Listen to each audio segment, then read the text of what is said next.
Welcome back and thank you for staying with KTN Prime. We continue with this conversation evaluating Kenya's diplomatic strategy. And we want to talk about Sudan. Now, Sudan's sanctioned warring faction, that is our Rapid Support Forces, RSF, are preparing a parallel administration of Sudan. A signing ceremony was to be held today at KICC. It has been postponed to tomorrow, I believe. But this is not the first time. In January, we saw the same thing happen, and U.S. imposed sanctions on its commanders, and it didn't happen. But let's take a look at how Sudan will perceive such an action happening in Kenya, on Kenyan soil, after the humanitarian injustices that they have done in Sudan. Yeah, thanks for your question. Yeah, definitely Sudan will not take it kindly, because currently General Burhan, who leads the SAF, is the bona fide leader. He's the leader in Sudan. Yeah. So allowing the RSF, Dagalo and his faction to come and launch, their outfit from Nairobi is courting diplomatic disaster. That's another war front we are opening without knowing. All right?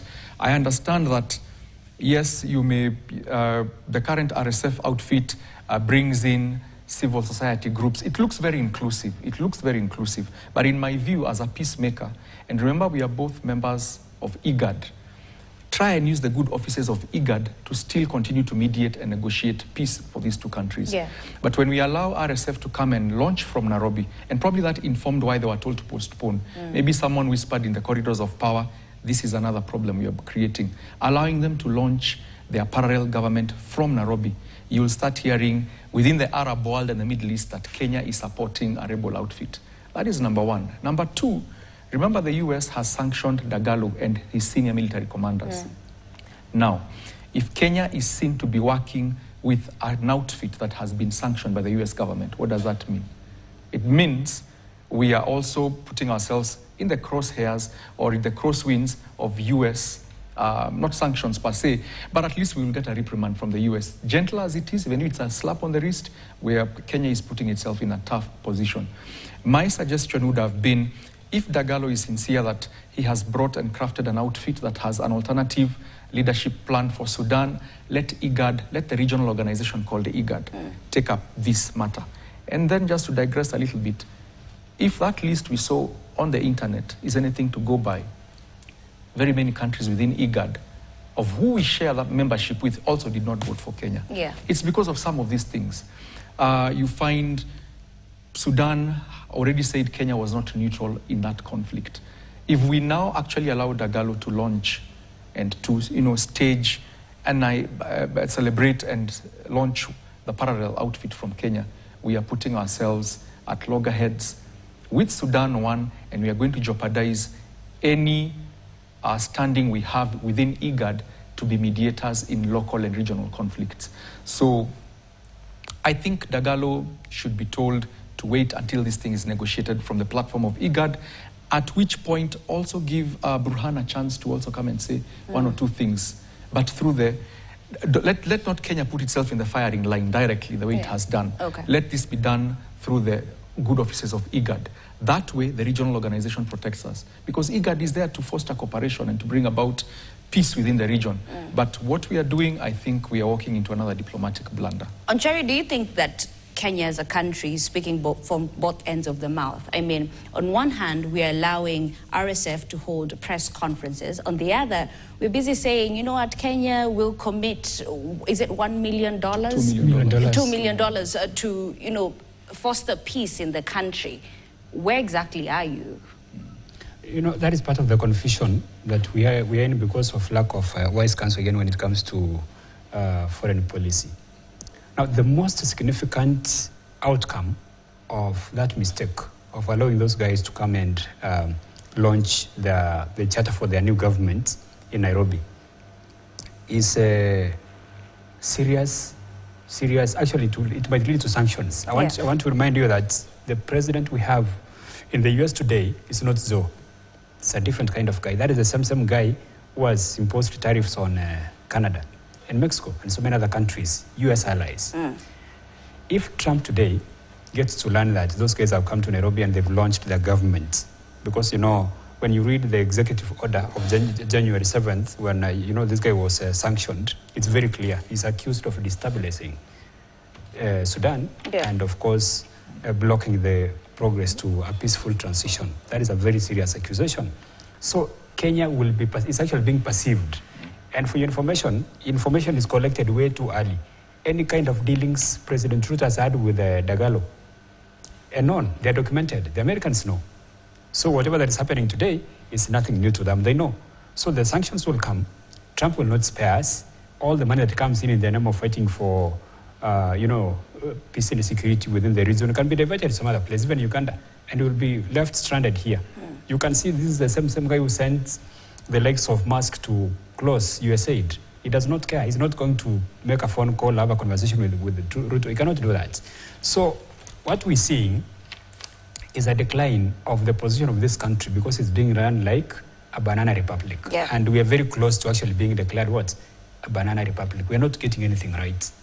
We are not getting anything. I don't know what's going on because the president, as I know him, worked so hard to get elected. Yeah. And he seems to be doing so little to succeed. Okay, and before I forget this point, I mean, he talked about USAID. Just today we ran a story that tomorrow health officers are set to meet the acting ambassador to Kenya to ensure and try and ask for USA to unfreeze the aid. Yeah. I mean, do you think we'll succeed? So, I mean, that exposes Africa and dependency. We've been dependent on foreign aid for so many years. Yeah. But now, all these actions are taken in the context of global politics, regional politics. The Trump government administration may want to unlock that, especially for Kenya. But now when you allow Dagalo and RSF to be here, and it's the same Americans who are, have imposed sanctions on them, it could make them just go slow. That is how it's give and take. I will help you to the extent that you're also helping my interests. You're building my image and profile as the United States of America. So if I sanction someone and you're giving them safe passage, you're giving them sanctuary within your country, our interests are not aligned. Yeah. So I will scratch my back, I scratch yours. That is how international relations, international politics is conducted. Okay. If you're seen to be going against the interests of the US on a particular issue, don't expect them to come and help you on this other issue. So we need to have our interests aligned. You're either with us or against us. And like Onchari said, Trump is reactionary. His administration, him being at the helm, he comes across to me more as a reactionary president. All he needs to hear is, this has happened, oh, so they're helping our enemies, or they're helping people we do not like. He will not pick the phone. He probably might not find the time to pick the phone call, to pick the phone and give a call to find out, to get the nitty-gritties. He will just issue his own sanctions, or he'll just say, don't help them out, leave them alone, they're on their own. And since we're on the same issue, what about the issue of allowing Somalis to come in or get IDs without vetting? Are we likely to get punished for that? Okay, all countries are sovereign. That's a sovereign decision by the nation state. Yeah. But it has security ramifications. And because of Kenya being a bastion and a lead nation in the war against terror, there'll be questions asked behind closed doors. There'll be, how does this align with our global agenda on the war on terror? How does now Kenya fit into that matrix, into that equation? There'll be tough questions asked around that. So we may not have a public backtracking by the Kenyan government and, calling back that decision, but quietly, if we are pressed hard enough, quietly we might just go slow on that decision. Okay. Yeah. Onchari, coming to you, let's talk about DRC. I mean, Congolese clerics today met with President William Ruto in their quest for a peaceful solution. There are those that have criticized how Kenya has handled the DRC situation. From where you sit as an analyst, perhaps, how best can we go about this DRC issue? I think the best way to do this, because of the tough-headedness of Paul Kagame, who I happen to not like very much, the AU has to be mobilized, because this problem has been going on for a very long time. People have suffered, people have lost lives, displacement. The African Union has to be mobilized. The heads of state need to meet. They actually need to meet and summon Paul. They have to find out, because information has been collected time and time again that has implicated Paul's forces as being in Congo. They have to find a way to actually pressure him to make sure the M23 guys sign a deal They don't have to be expelled from Congo because they claim to be, legitimate citizens of Congo. But there's a reason why Paul Kagame is being blamed. The Americans have collected intel, they've blamed him. So the African Union has to find a way, have a meeting, talk about heads of state and government. They invite him, they issue sanctions. Rwanda is a very small country, does not have such a serious, force, and they can find a way to force him to actually withdraw. If he does not do that, that is part of the reason why I always keep on saying the AU is a toothless bulldog. We need a standing continental force to intervene in such cases. If it does not stop meddling in Congolese affairs, the AU standing force can move in and take care of that problem so that Congo can be peaceful. So, if you take care of Paul Kagame, if you talk to him, if you pressure him into stopping meddling in the DRC affairs, that problem will be sorted. And any kind of approach of trying to solve it by inviting a few guys like Paul and Felix, it's not going to work because Kagame is a tough-headed president. He actually walks around like he knows everything. So if you talk to him, he'll tell you, like I saw an interview he did with Madowo. He was asked, do you have Rwandese army in DRC? He said, I don't know. You're the president and you're telling us you don't know. So that is a very funny response.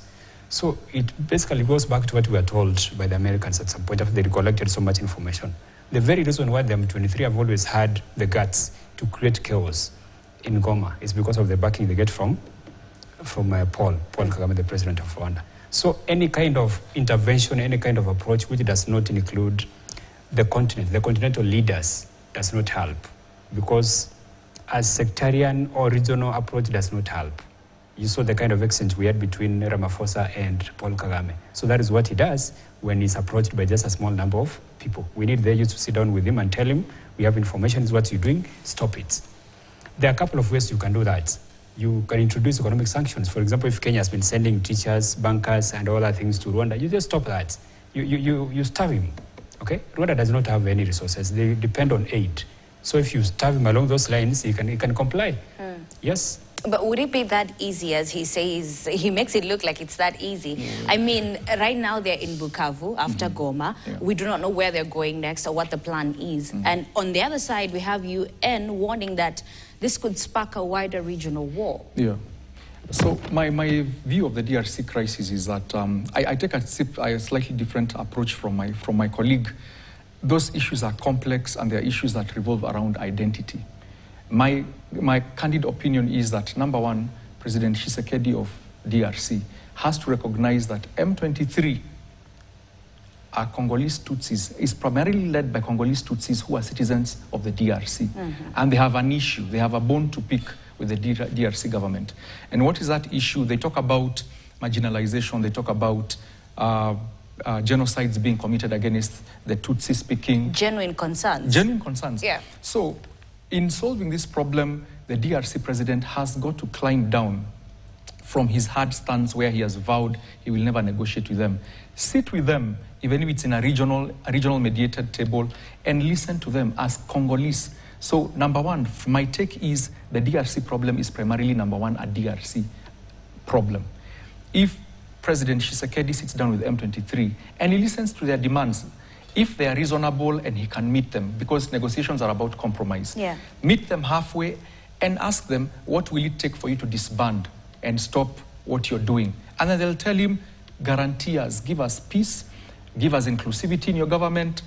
There was a 2009 agreement where M23 was supposed to be absorbed into the DRC army.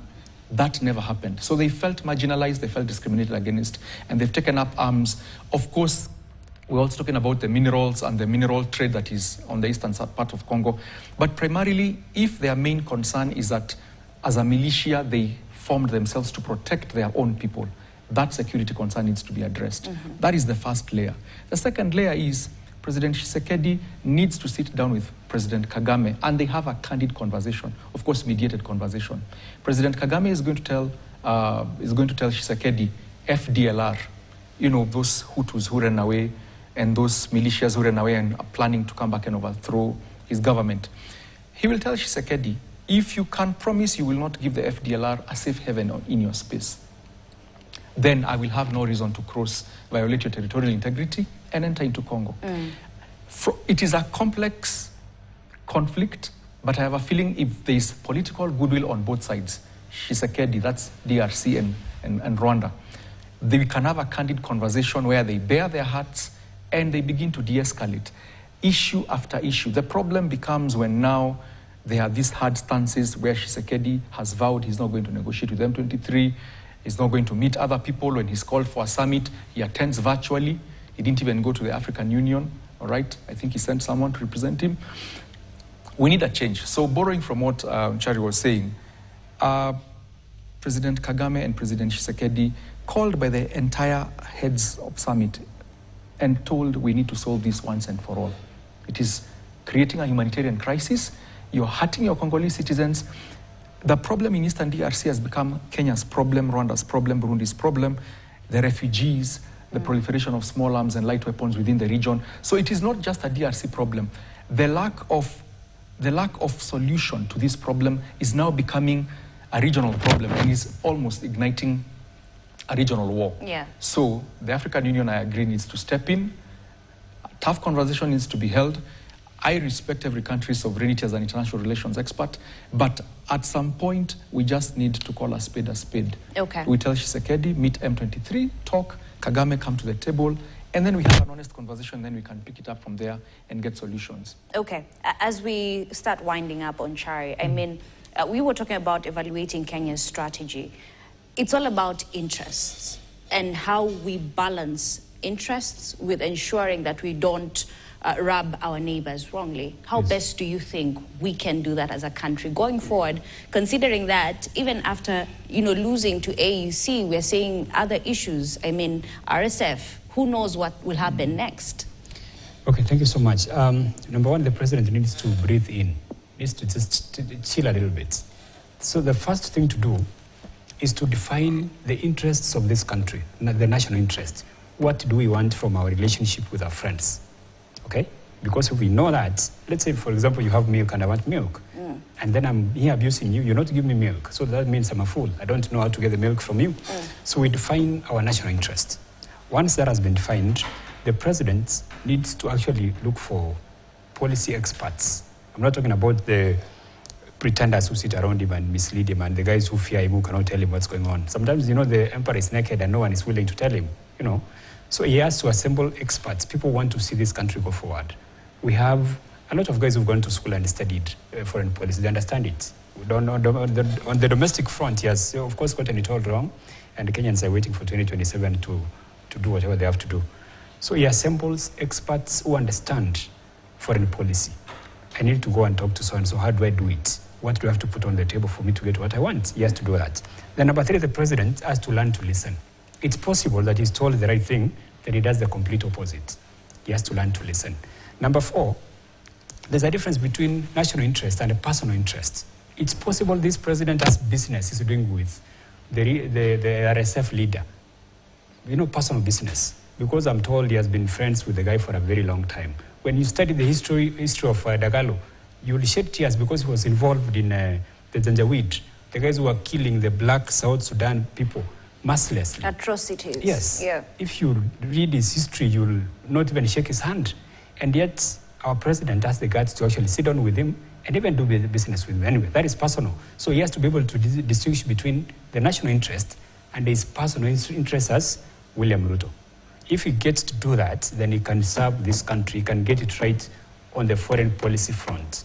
Otherwise, as he keeps doing what he's doing, all the guys who really supported us, and the moment you see the Americans sanctioning us and telling us, you guys stay away because you're not working with us, the Britons will pull out, the French will pull out. Most of these guys from Western Europe who pour a lot of money here, money we've not even earned, will pull out, okay? And we'll be stranded on our own. When it comes to the issue of IDs, there was no official government policy to stop the inflow of Somalis to actually vet them. That came from pressure from outside. The Americans were concerned, the Britons were concerned, because the guys were coming in from Somalia, getting to know this, and then getting documents, Kenyan documents. And then they said the best way to prevent this is to vet, because our border is porous. There was no government policy. So what the president did was not illegal, but it was basically reckless, if you ask me, because we don't have the controls. Our kids protested and violated parliament, and yet we have intelligence we should have known earlier. Are you going to tell me they're going to be able to know when the Al-Shabaab are planning to come in? They don't. They don't have that capacity. Actually, I think a couple have been caught today too, or yes, is it yesterday? 2 guys. Yeah. So that is the kind of danger we have if we don't have external support. So this vetting was very instrumental from a security standpoint. And you know, the argument is being made that this president has given the security structure to one ethnic community, and that is where some of the decisions that are being made. That could be true to some extent, but I don't have a problem with that. The problem is violation or discarding of long-running traditions which have kept this country safe. Okay. We know Somalis are part of our people, Kenyan Somalis, but we also know that a number of Somalis from Somalia have been arrested in places like Isli, doing funny stuff. We know how Somalis from Somalia have come in and slaughtered our kids at the Garissa University. They came here in coffins, around 143 of them. So we're talking about real problems. So one of the reasons why this president did that is to actually raise his numbers for 2027. I want you to imagine a president who is sacrificing the entire security of this country for the sake of a re-election, when the only thing he could have done is to deliver, and he gets re-elected. Yeah. So we've seen them talk about, oh, you know, we're targeting 3.5 million votes. Kiambu and Nairobi combined have up to around 10 million people, and yet they can only give us 3.2 million registered voters. How are you going to get 3.5 million votes from Northeastern where we don't even have 1 million people? So, you know, they talk a lot of statistical nonsense. So what they need to do is very simple. The president needs to go back, work for Kenyans, and win their trust and get re-elected instead of exposing every Kenyan to insecurity. Okay. Kenyan Somalis are loved, they're respected, they're part of us. We have an issue with Somalis who come from Somalia and come to kill us here. Okay. Yes. I'll let you have the final word, Daktari. I mean, the protests that are being planned on Friday for Dr. Kizza Besigye to help in, you know, his release. And also the Ministry of Foreign Affairs recently reevaluated our foreign policy. As we wind up and as you give your closing remarks, do you think the problem is our policy or the implementation of it? Thank you. We have very good foreign policy. We have experts in the Ministry of Foreign Affairs. They've been launching their foreign policy. They've actually done it, I think, sometime last year. They've continued educating the public about their foreign policy. So the problem is not that foreign policy. Like you rightly said, it's the implementation. Okay. The implementation in terms of lack of either political goodwill, doing the right thing, and I like what Anchari said, giving advice and then it is either not listened to, or you get the wrong people who misinterpret how it should be applied. I'll still come back to our AUC laws, and I'll look at IGAD, an organization that we are part of. If you can get 3/4 or half of IGAD not voting for one of its members, all right, it means Kenya needs to reevaluate its partnerships. It needs to literally go back to the drawing board and ask. In fact, if it was in Foreign Affairs, the question would be, how do I win back the trust of IGAD? Every organization, in other words, Kenya should have gone into this election with IGAD strong votes, EAC, 100, and the entire EAC. At the very least, that everybody in EAC and everybody in IGAD is willing to support you because they feel you've been there for them, you're part of them, you understand them, and you're flowing in the right direction. So we reevaluate our relationships and we begin to prepare these relationships way in advance. The next AUC election is going to be probably 8 years. Yeah. I mean, assuming Mahmoud does his 8-year term, sooner or later it will come back to East Africa. So are we going to be ready to front another candidate then, having repaired all these bridges and repaired all these holes and sealed all these holes where the leakage came through? Okay. So reevaluate ourselves. We have a very good foreign policy, applied to the letter, and just be deliberate. Let's not be superficial. Yeah, let's not be superficial. Don't say things for the sake of, look at repercussions, cause and effect. Understand that if I do this, these are the repercussions. Like right now, Dagalo is here. The consequences are coming. Take it. That one, take it to the bank. The consequences are coming. We are a sovereign state, granted, but since we operate in a community of nations, the consequences are coming. And when they come, it will be because of this. So evaluate every decision that we make as a country. When we do this, the repercussions are coming. Any decision you make in foreign policy or international relations is a seed sown. Okay. And the harvest is coming. The harvest always comes. It's only a matter of when, not if, when. But the harvest is coming. All right. Thank you so much, gentlemen, for your nuggets of wisdom. Dr. Edgar Kithua, International Relations Expert, and Ontario Yeo, Regional Affairs Analyst. And that's how we wrap things up here on KTN Prime. I'm Ashley Mazuri. On behalf of Jesse Rogers and Damien Evans, good night.